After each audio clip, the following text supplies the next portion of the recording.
Away, circle! Hey, Driehoek, what's hanging?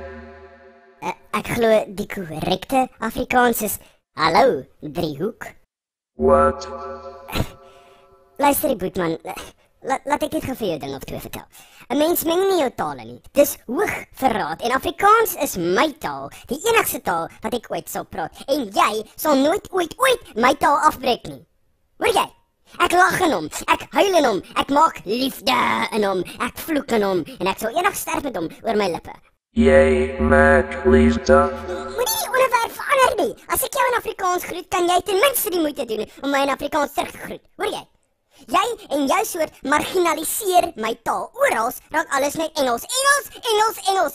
Dis mos nie so moeilik nie, man. Dis 'n Afrikaanse strokiesprent hierdie. As jy by 'n Engelse strokiesprent wou gaan swat, kon jy dit by daai ander strokiesprent net oorkant die berg doen.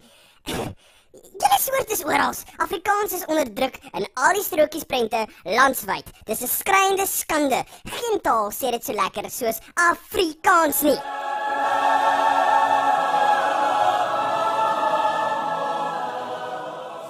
Dude, kos.